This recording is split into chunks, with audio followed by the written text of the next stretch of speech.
Alrighty, welcome back to Life at the Outpost. We are finally back together in a little bit of a studio format. Everything set up after about a month or so. I think we've missed an episode or two, and we've been doing the others remotely due to many other reasons. But yeah, finally back to a bit of normality here.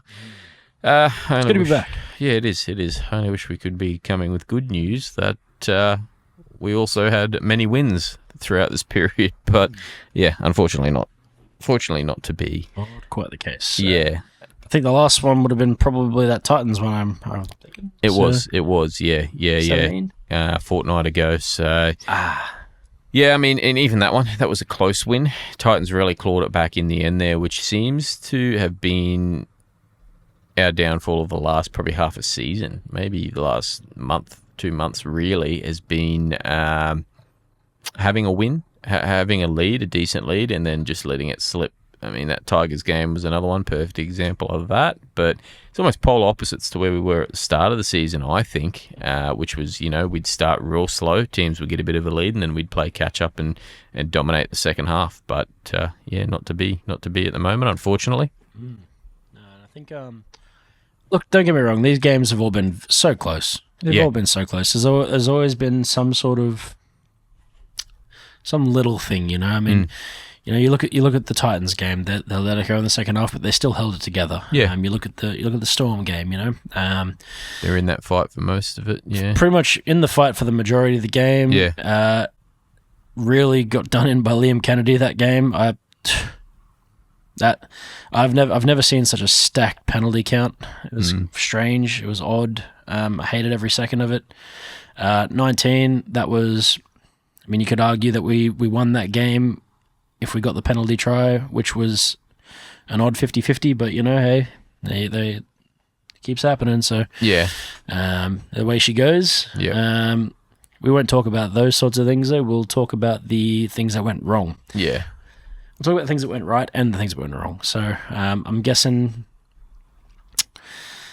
Look for the Bulldogs game.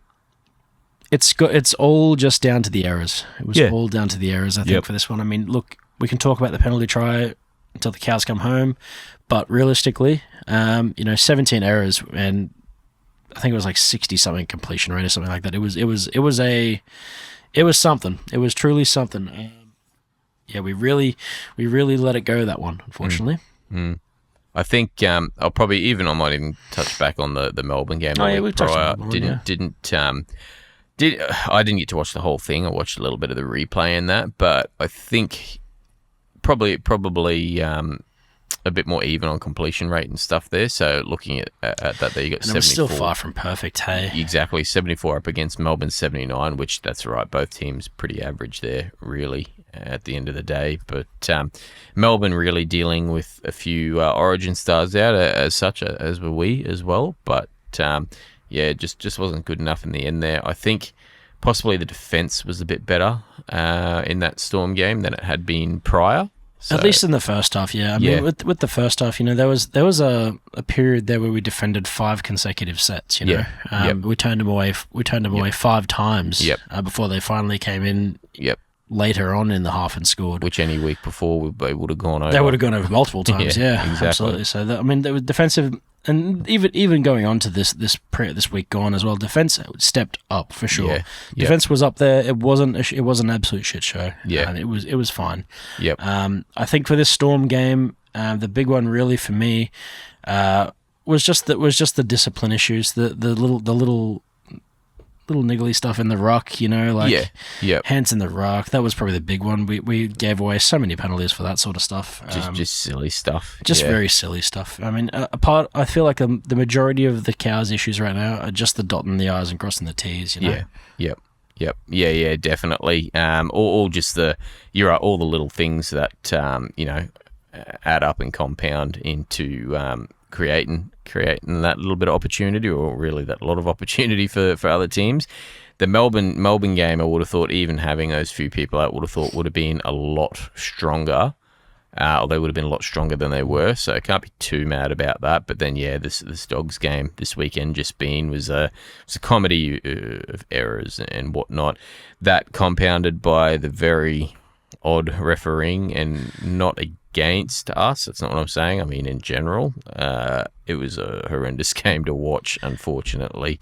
I mean, I said it as well in the Hit the Gap podcast as well. I think if you're a fan of the game, yeah, you hated that game. You hated that game. Yeah. You hated watching that game because it was just so far from the standard of where refereeing should be at by now. Yeah. I think realistically, I mean, the Reed Marnie one was the big one for me. I still can't get my head around the Reed Marnie one and why Reed was penalised. So it's not even a cow's bias thing. It's just that game was just awfully refereed. I couldn't understand it. Yeah, difficult watch, definitely, for someone that inserted himself into the game so much and didn't let it flow at all or let the boys play at any point. Yeah, really, it didn't make much sense a lot of the time there. But anyway, another one where by the end of it especially, it was probably that last 10 minutes, I think, specifically, the boys were just, they were knackered, they were rude. We had our Origin boys back as well, which were also tired. But then the boys that have been playing while the Origin boys are out, playing bigger minutes than usual, also tired. Yeah, just the amount of drop balls. I know Neem's good for a drop ball week in, week out. He can, take some big hit-ups, but then also have some loose carries as well, unfortunately. Dropped a couple. I think we saw... Derby dropped a few as well. Labert as well. Labert with some poor ball control and stuff like that. Yeah, just unfortunate. I mean, and again, Labert's is a bit more uncharacteristic as well. I find at least the Derby ones, we're sort of expecting him a little bit because I don't know what it is, but he just hasn't quite got the first grade nerves out yet. I feel like it's a strange thing to say considering he's been playing for 9 weeks now, I think. Yeah, but probably a bit longer actually, 10 weeks maybe. But it's a strange one. He really does. He seems to struggle under that high ball. Yeah, he does at times, and then they target him, which they did. And I don't know whether it's just maybe Drinky needs to work harder until he gets a bit more confidence, just to have someone backing him a little bit. But it's a tough one for old Toddy to tackle, that one, I think. Yeah, one where it's just going to be, that's right, practice, probably. But I think as well, that's right, just the errors and stuff like that let them down, definitely. But also it seemed in that one where, because we were up, it was 8-0 going into half-time. Yeah. But as always, we let a team score right on the buzzer of half-time or just before, and that lets them back into the game. They just, I don't know, just need to defend that last little bit. I mean, that second half of football was atrocious from the refereeing, so no one really had a chance to even do anything in that game. Yeah, yep. We just let him run through those last 5 minutes. We just clocked off, and it was over. Yeah, I think as well that trying to score off every play, it seems like the boys seem to struggle getting into the grind a little bit. And again, talking about the defence being better, it had improved again on that Melbourne game, so it was quite happy with the defensive side of things, but just getting in the grind of, instead of trying to score off every set or almost every play, maybe that one set do kick for field position and then turn people around, because there was a point there, specifically in the first half and then the start of the second half, early on, where the Dogs were tired. We had them gassed. And we probably just needed to keep him in that grind and really dig into him, knuckle down a bit, and we probably could have kept on top of them. But yeah, those couple errors off trying to be too flashy, then gave them an opportunity back, which gave him a breather. And then we saw from there, Dogs just started to pile on, dog pile for lack of a better term, which let them back into the game, unfortunately. So just a few things here and there to probably tighten up, really, and they should have a bit closer of a result, or a bit better of a go anyway, in my opinion. Yeah, 100%. I think for me, really, if we can just get the fifth tackle option stuff nailed, whether it's in attack or defense, because that's where we're really falling short. Yeah, the fifth tackle defense has been rough, and that's just because we keep dropping them. Yeah, but the fifth tackle attack option as well has been very much so, hey, can I get a Harbour Bridge pass? Yeah. If I can't score. Yeah. Yep. And then we saw the attempt at it a few times, and the Dogs just shut it down. I think it was that young fella, Jethro. Jethro. Twice he got it. He did well. Yeah. He did well. He read the play really well, and they knew what was coming, the way the boys were set up. And it was, otherwise it was a surefire thing. They were going over, but bang, took the ball or made it really good. Got him on the inside early, but after that it was he got everything. He worked it all out. So. Yep. Yeah, exactly. I mean, the positives of it, though, like we said, the defense has been good. I think seeing Tommy put that massive hit on Kickow, leveling Kickow, was phenomenal, as well as Nenai coming out of the line. And, geez, who did he hammer? He absolutely hammered, not Preston, I can't think of who it was, but, yeah, put a massive shot on, drilled him, and I think whether he forced a loose carry, I don't know, but was huge. And then again, came searching for Max King, possibly, put a big shot on, but unfortunately in that one he come off second best. Oh, second best, that one, yeah. Yeah, it was a good read, and he did hit him hard, but he just sort of dropped off and got a stinger. Hopefully not an ongoing shoulder issue, because we know he's had dramas with his shoulders, but copped a bit of a stinger for his troubles there, which from then on that slowed him down for the rest of the game. He's starting to give vibes of like a young Kafusi. Yeah. Just an absolute hitman. Yeah. Knows his mark and just... Yep. Times it well. Yeah, times exactly. It well, bang. Yeah. He and unfortunately, I mean, coming off Origin, having a big game, big series, he was tired as well, so played a fair few minutes, but by the end of it you could see he was buggered. He was gassed. Poor bugger. So yeah. Great effort, though, in my opinion. Great effort from Nenai, nonetheless. They really need to go on a bit of a run, I think. Starting now, we kind of needed to take advantage of that game and get a win, just to get back in the winner's circle and in a bit better stead. But we're at that part of the season now where, even with that bye in the last round up our sleeve, we really need to be going on a run, I think, to have any chance at the 8 now. Unfortunately, just that's how tight it is. Once again, that's how tight the ladder is. Yeah, and I reckon if we look at the ladder, I mean, I think it's 5 points between us and 8. Yep. So what are we at? 12th, sitting there, solidified 17, at 12th, yeah. 17 points. So from 9th position up to, what do we got there? 7th, all tied on 22 points. But then even from 5th position, for argument's sake, is on 24. So from 10th to 5th is separated by 4 points. And you can't even bring for and against into it, because we're always going to be in the negative. So we've got to win games. If we don't win games, we toast. Yeah, exactly right. So 4 points separating, 5 positions, you know what I mean? And the next 2 in front of us. We need to hope for some results to go our way, as well as getting a couple wins. But definitely need to go on a bit of a run the next couple weeks, I think. Speaking about that, though, we'll look at next week's game real quick, who we are up against the Dolphins down there in Brisbane. Home game for the Dolphins. We know what happened when they played us back here a few weeks ago. Unfortunately, it was a... pumping. It was a big pumping. It was a shellacking. We got spanked. Situation should be a little bit different now.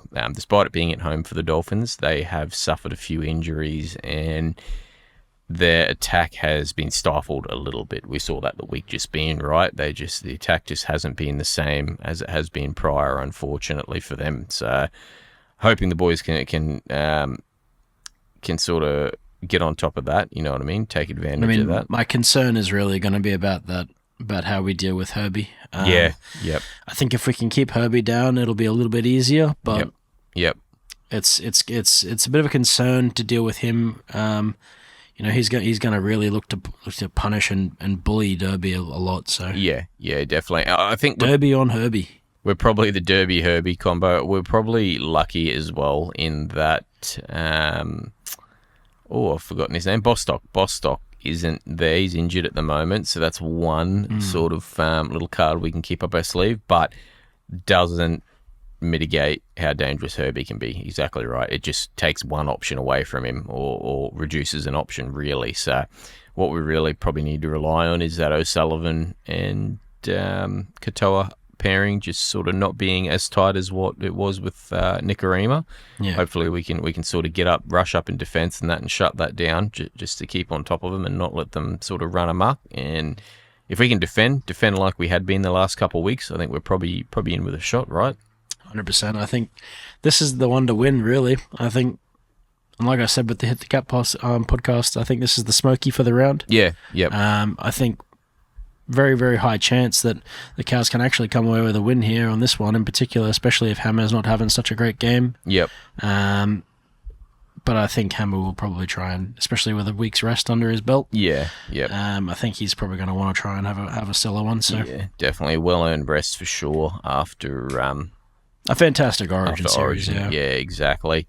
I mean, we're just looking at the injury ward here to see who we've got back. There's a lot of next seasons and TBCs on there. So Jordan McLean, obviously, we've lost to that calf injury. It's going to make this game on Thursday rather, really rough because our forward pack has been lacking the whole time. But it's lacking even more now, unfortunately. So no Tamalolo, no McLean, no Sam McIntyre, and Bateman not back until round 21 by the look of this. Yeah, that's not great because initially he was looking like 20. Yeah, yep, yeah. So it's going to make it rough. Which again, as well, the Dolphins also sort of struggling in the forward sector.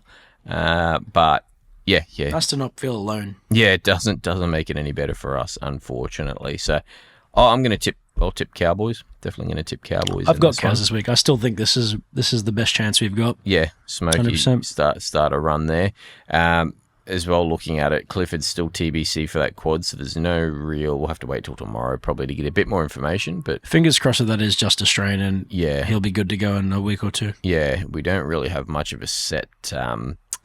Sort of a set date or how bad that injury is, because while he's out, we're going to be looking at Purdue in the halves, and supposedly I think Duffy had some sort of injury as well. So yeah, it's not great. Not a great scenario. I mean, not this great. time of year too. Part of the year where we need to be making waves and getting some wins, going on a bit of a run toward the end there.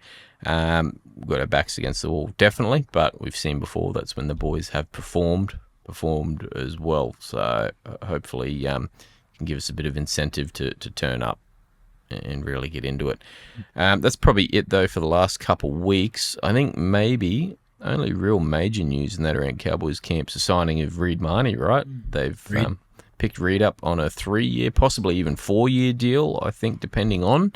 But yeah, he comes next year to replace Robson. And look, it's not Reese. No. It's not Reese. No one will be Reese. No one will be Reese, I agree. I think he's by far one of the best attacking hookers in the game. Yeah. But Reed is a great compromise. Reed is a great compromise, and I am excited to get him here and see how he works with the boys and give us a bit of mongrel. Yeah, definitely. We know he can be quite good in defence. We know he does let himself down, though, with those silly errors, penalties and errors and whatnot. But that's the thing, right? Like if he cuts that out of his game, then I mean he's a tackling monster. Yep. He usually tackles around 45 plus a game. Yep. So I mean, last game really, what did he do? 56. Yeah. So yeah. Exactly. That's monstrous. So you get someone like that in your team, and you can never really go wrong with that. Which is that's exactly. Yep. That's it. What we need: someone defensive minded and someone that's good at defense there to help fire the boys up and whatnot. So yeah, hopefully he takes a little bit of a chill pill and realizes that giving away all those errors for the Dogs is probably part of the reason he got moved on, unfortunately, and can turn his game around and bring the bro back to Queensland. Bring him back to Queensland and see how it goes with the heat. Yeah, start a new chapter up here and get him acclimatized to the Townsville humidity. But for now, I think that's probably going to be it for this week's episode. We don't really have too much more to touch on at the moment. Hopefully, when we come back to you in a fortnight's time, we can be talking about our wins against the Dolphins, and then it'll be the Dragons being the next home game up here in a fortnight. So until we do have a couple of really, really good potential chance games coming up as well, which is really great. It's what is it? It's Finns, Finns, Dragons, Sharks, Eels, Knights, Tigers, and Bronx. It's honestly very fair chance we can actually do pretty well here. Yeah. Right up until the end, and I still think even the Broncos, depending on who we get back, over the next 6 weeks, still a chance there too. Yep, always a big game. Always a big game, that one. But hopefully, that's right. Hopefully, we can get at least 4. We need at least 4 of those wins out of those ones, but if we can't, it's going to be tough. It'll be tough. It's going to be tough. We're going to be relying on results, but yeah. Until next time. Until next time, we can come back to you with a bit of news on some wins, and then we've got a few players back, and we can get ourselves back in the winner's circle. So until then, thanks for listening. Cheers, guys.